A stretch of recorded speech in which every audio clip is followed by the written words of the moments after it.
జై Shriram welcome to Divyashri kitchen. ఈరోజు ఏంటి ముగ్గేయకుండా ఫస్ట్ ఏదో బ్లేడ్లు వాడబెడుతుంది అనుకుంటున్నారా? ఇది ఈ మిషన్ ఏంటి అంటే ముందు ముందు వీడియో చూపిస్తాను. ఫస్ట్ టైం మన ఛానల్ ఎవరైనా చూసినట్టయితే లైక్ చేయండి, సబ్స్క్రైబ్ కూడా అవ్వండి అనమాట. అండ్ ఈరోజైతే రొటీన్ పని ఏంటి, మనకి మార్నింగ్ లేవగానే ఫస్ట్ గడప క్లీన్ చేసేసుకొని అయితే ముగ్గేసుకుంటాను కదా. ఇది నాకు కామన్ అయిపోయింది అనమాట. రోజు లేవగానే అది ఒక సర్వసాధారణమైన పని. ఇది చెయ్యకుండా ఇంకో పని చేయలేను అన్నట్టుగా అయిపోయింది. ముగ్గు వేసుకోవడం, గడపని పూజించుకోవడం. అట్లా ఈరోజైతే సింపుల్గా కానిచ్చేసాను. ఎందుకంటే ఆషాఢం మనకు స్టార్ట్ అయిపోయింది. అండ్ దాదాపు చాలామంది నా షాప్ సర్కిల్ చుట్టుపక్కల అందరూ కూడా షాపింగ్ చేశారనుకుంటా. చీర పీకో ఫాల్స్ అయితే వచ్చాయన్నమాట. వాటి కొంచెం పని ఉంది. నిన్న మొన్న చాలా ఖాళీగా ఉన్నాను. అండ్ ఇప్పుడు వర్క్ ఉన్నప్పుడు కూడా అదే లేట్ చేస్తే బాగుండదని చెప్పేసి చిన్న సింపుల్గా ఒక బార్డర్ వేసేసి ఇంటి ముందు చేశాననమాట.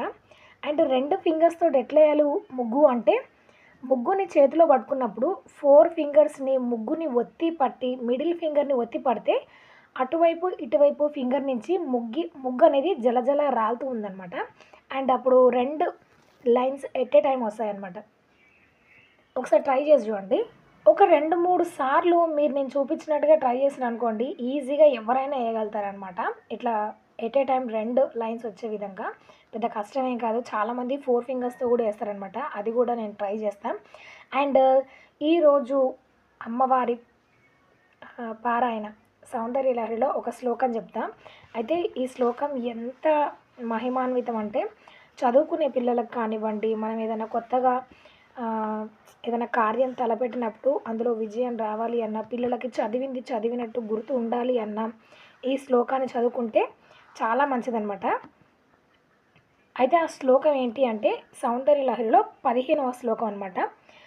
శరజ్యోత్స్నాం శుద్ధాం శశియుత జటాజూట మకుటాం వరత్రా సత్రాణ స్ఫటిక గుటికా పుస్తకరాం సకృన్నత్వా నత్వా కదమివ సతాం సన్నిదదతే మధుక్షీరద్రాక్ష మధురి మధురీణాః పణితయః.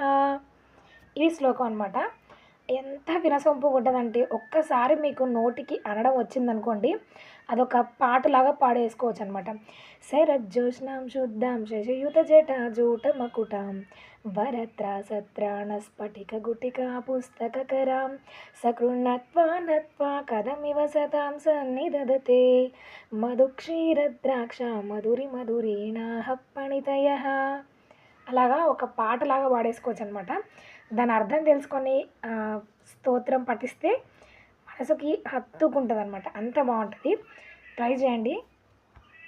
నిజంగా వర్క్ ఉన్నప్పుడు మామూలుగా ఏం పని లేనప్పుడు చేసుకుందాంలే, నిమ్మలంగా చేసుకుందాంలే, ఎక్కడికి వెళ్ళేది ఉంది, ఇంట్లో కదా అని ఆ పనిని నెగ్లెక్ట్ చేసి పొద్దుగూకులు చేస్తాం కదా. అదే ఏదైనా పని ఉందనుకోండి, ఫాస్ట్గా కంప్లీట్ చేసేసుకొని ఇంట్లోకించి ఎప్పుడు బయట కాలు పెట్టి షాప్కి వెళ్ళిపోదాం అనిపిస్తుంది అనమాట. ప్రజెంట్ నా సిచ్యువేషన్ అయితే అట్నే ఉంది. అండ్ ఇక్కడ దివ్యమ్మకి ఫాస్ట్గా జుట్టు వేసేసి, అండ్ ఒక టిప్ కూడా చెప్తారండి మీకు.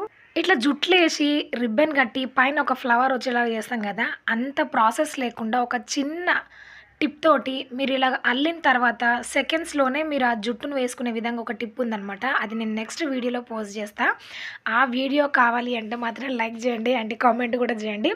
అండ్ మా వాషింగ్ మిషన్ మాత్రం రిపేర్ వచ్చిందనమాట. ఎంత తలనొప్పి అంటే, ఇది కొన్న 1 ఇయర్కే 2 సార్లు రిపేర్ వచ్చింది. ఫస్ట్ సారి ఎలక వైర్ మదర్ బోర్డ్లో ఒక వైర్ని కట్ చేసి అట్లా మాకు రిపేర్ వచ్చిందనమాట. ఈసారి కూడా మళ్ళీ రిపేర్ వచ్చింది. ఇది వచ్చిన కాంచి నేను చేతి మీద బట్టలు వండుకోవడంలానే ఉంది, కానీ నాకు పెద్ద మిషన్ వచ్చిన సుఖం అయితే ఏమీ లేదు. పనిలో పని మిషన్ మొత్తం కూడా క్లీన్ చేసుకున్నాను అనమాట. ఆయన వస్తువు కొనగానే సింగారం కదండి, దాన్ని మెయింటైన్ చేయడం రావాలి, మెయింటైన్ చేసే కెపాసిటీ కూడా ఉండాలన్నమాట. నేను చెప్పేది మాత్రం అది. ఈ వస్తువే కాదు, ఏ వస్తువు అయినా కొనేటప్పుడు ఫస్ట్ దీన్ని మనం ఎంతవరకు మెయింటైన్ చేయగలుగుతాం, ఎంతవరకు దీన్ని అదే రేంజ్లో కాపాడగలుగుతాం అనే ఒక థింక్ చేసుకొని కొనుక్కోవాలి ఏ వస్తువునైనా సరే. వాషింగ్ మిషన్ కొన్నప్పుడు నాకు పని భారం తక్కువ అవుతుందన్న ఉద్దేశంతో కొన్నా, కానీ ఆ పని ప్లేస్లో ఇంకొక పని భారం ఉంటుందని మాత్రం ఎక్స్పెక్ట్ చేయలేకపోయాను అనమాట. అండ్ ఇది ఇచ్చిన రిపేర్కి ఎన్ని వేలు అవుతాయో అని చాలా అంటే చాలా భయం వేసింది. అండ్ మొత్తానికి ఈ రిపేర్ ఏంటి అంటే, అది తిరుగుతూ ఉంది కదా, దానికి ఉన్న బెల్ట్ ఊడిపోయిందనమాట. ఆ ఎలుక దానికి మధ్యలో వచ్చిందో ఏంటో ఆ రబ్బర్ అనేది ఊడిపోయింది. దానివల్ల లోపల డ్రమ్ అనేది తిరగలేదనమాట. ఎంత ఖర్చవుతుందో అని చాలా అంటే చాలా టెన్షన్ అనిపించింది. బట్ పెద్దగా ఏమి సర్వీస్ ఛార్జ్ మాత్రమే అయిందనమాట. మళ్ళీ ఏ వైర్ కట్టేసిందో, మళ్ళీ ఎన్ని వేలవుతాయని ఒక టెన్షన్ ఉండే. అదేమీ లేకుండా బతికించింది. అండ్ కింద మెష్ అనేది ఉంటుందంట. దాన్ని సెట్ చేసుకుంటే ఎలుక కింది నుంచి పైకి వెళ్ళి ఆ వైర్లు కొట్టడం కానివ్వండి, ఇలాంటివి ఏవి రాకుండా ఉంటాయని చెప్పారనమాట.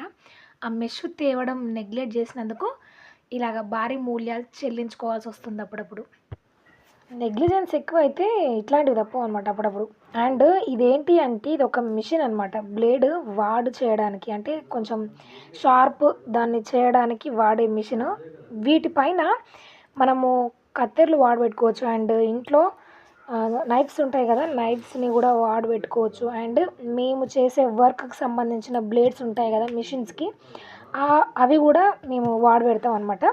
ఇది నాకు ఎందుకు నేర్పించిండంటే, ఆయన ఎప్పుడన్నా బయటికి వెళ్ళినప్పుడు వచ్చిన గిరాకీ వెనక్కి పోకుండా నాకు నేర్పించి పెడితే నేను వాడబెట్టిస్తాను కాబట్టి నాకు నేర్పించాడనమాట. అండ్ నేర్చుకున్నప్పుడు రాదని చెప్పి కూర్చుంటే అంత బాగుండదు కదా, ఏ పని చేసినా తప్పైతే లేదు కదా. అందుకనే నేను కూడా నేర్చుకొని అప్పుడప్పుడు తను లేనప్పుడైతే ఇట్లా బ్లేడ్లు వాడబెట్టడానికి ట్రై చేస్తానంటే చేస్తూనే ఉంటానన్నమాట. చాలా రోజుల తర్వాత ఇట్లా మనకైతే బ్లేడ్స్ వచ్చాయి. ఇవి జత వచ్చేసి 50 రూపాయలు. అండ్ వీటికంటే కొంచెం పెద్ద సైజు ఉంటాయన్నమాట. అవి వచ్చేసి 200. ఇవి పెద్దగా రెగ్యులర్‌గా ఏం రావన్నమాట. వీక్లీ వన్స్ అట్లా ఎప్పుడో ఒకసారి అంటే ఆ బ్లేడ్‌ల షార్ప్‌నెస్ తగ్గిపోయినప్పుడు వచ్చి మళ్ళీ వాడి పెట్టించుకొని వెళ్తూ ఉంటారనమాట. అండ్ ఇది ఇట్లా బాగా వాడి పెట్టిన తర్వాత చాలా హీట్ అయిపోతాయి కాబట్టి వాటిని చేత్తో పట్టుకుంటే కాలుతాయి కాబట్టి నేనైతే పేపర్‌తో తీసిన. చూడండి ఎంత షైనీగా, ఎంత షార్ప్‌గా ఉంటదో. చాలా షార్ప్ అయిపోతాయన్నమాట. ఇట్లా నేను అప్పుడప్పుడు నా కత్తెరలు కూడా నేను బయటెక్కడ వాడబెట్టించను. ఇక్కడ నేను దీనిపైనే పెడతాను. బట్ కత్తెరలు మాత్రం నా వల్ల కాదనమాట. దానికో చిన్న టెక్నిక్ తోటి అండ్ అలాగే దానిపైనున్న రాయిని మార్చి పెడుతూ ఉంటారు. జస్ట్ ఈ బ్లేడ్స్ వరకు మాత్రమే నేనైతే వాడబెట్టగలను. అది కూడా ఇంట్లో షాప్‌లో మా వారు లేనప్పుడు మాత్రమే నేను ఇట్లా వాడబెట్టిస్తూ ఉంటాను. అండ్ గంట సేపు కుడితే 150 రూపీస్ బ్లౌజులు. ఒక 5 మినిట్స్‌లో బ్లేడ్స్ వాడబెడితే 50 రూపీస్ అనమాట. కాకపోతే ఇవి రెగ్యులర్‌గా రావు. వస్తే మాత్రం ఇదే బెస్ట్ నన్నడిగితే. అండ్ ఇట్లా వాడబెట్టేస్తా. అయినా నేర్చుకోవచ్చండి ఏ పనులైనా. మనం చెయ్యగలిగినంత ఎనర్జీ ఉండి చెయ్యగలిగే అంత ఇంట్రెస్ట్ ఉంటే మాత్రం ఏ పనైనా జేయొచ్చు. అదయిపోయిన తర్వాత ఇది జిమ్మిచూ క్లాత్ మీ అందరికి తెలుసు కదా! 150 రూపీస్ మీటర్. బట్ నేను తెచ్చిన షాప్‌లో అయితే 60 రూపీసే మీటర్ అనమాట. దీన్నయితే నేను ఫుల్ హ్యాండ్స్ కోసం ఒక బ్లౌజ్ స్టిచ్ చేస్తున్నాను ప్రిన్సెస్ కట్ తోటి. అండ్ వీటన్నిటిని అయితే ఆల్రెడీ కట్ చేసి పెట్టుకున్నా. దీనికి ఫ్యాబ్రిక్ గ్లూ అంటించేసి ఐరన్ చేస్తా అనమాట. ఇది చాలా అంటే చాలా సాఫ్ట్‌గా ఉంటది. మామూలు క్లాతులే మనకి మిషన్ పైన జాయింట్ చేస్తూ ఉంటే జారిపోతూ ఉంటాయి గదా, ముడతలొచ్చే ఛాన్సెస్ ఉంటాయి గాబట్టి, ఇంకా ఈ జిమ్మిచూ క్లాత్ అయితే అసలు ఇంకా షైనీగా, స్మూత్‌గా ఉంటది గాబట్టి అసలు ముందుకు జరగదనమాట. అట్లాంటప్పుడు ఇట్లా ఫ్యాబ్రిక్ గ్లూతో అంటించేసి మనం స్టిచ్ చేసినామనుకోండి, ఎక్కడా కొంచెం ముడత రాదు. అండ్ పని కూడా చాలా ఫాస్ట్ అయిపోతది. మంచి ఫినిషింగ్ తోటి ఎండ్ అయిపోతదనమాట. ఇది లాంగ్ స్లీవ్స్ గావాలంటే దాదాపు 2 మీటర్స్ అయితేనే బావుంటదనమాట. ఎందుకంటే మనము లాంగ్ స్లీవ్స్ స్టిచ్ జేసినప్పుడు హ్యాండ్స్‌ని గూడా అంబ్రెల్లా స్టైల్‌లో ఫోల్డ్ చేసి కట్ చేస్తాం కదా! థాట్స్ వై మనకి 2 మీటర్ల క్లాత్ అయితే పడుతుందనమాట. అండ్ ఇది స్టిచ్ చేసిన తర్వాత నేను వీడియో పోస్ట్ చేస్తాను. స్టిచ్ చేయాలంటే మాత్రం చాలా ఇబ్బంది. ఇది చాలా స్మూత్‌గా, షైనీగా జారిపోతూ ఉంటదనమాట ఫ్యాబ్రిక్ అట్లా ఉంటది. అందుకే దీనికి ఫ్యాబ్రిక్ గ్లూ అంటించేసి ఇట్లా ఐరన్ చేసామనుకోండి మంచిగా స్టిఫ్‌గా నిలబడిపోతదనమాట. ఎక్కడ గూడా ముడతలు లేకుండా. పనులంటే ఆడ, మగ చేసే భేదంతోటి ఉండయనమాట పనులు. ఏ పనైనా ఎవ్వరైనా జేయొచ్చు. ఆడవాళ్ళు, మగవాళ్ళు. కానీ కొంతమందికి ఓపిక, ఇంట్రెస్ట్, చేయగలిగేంత స్టామినా ఉంటే ఏ పనైనా చెయ్యొచ్చు. నా ఉద్దేశం ప్రకారం.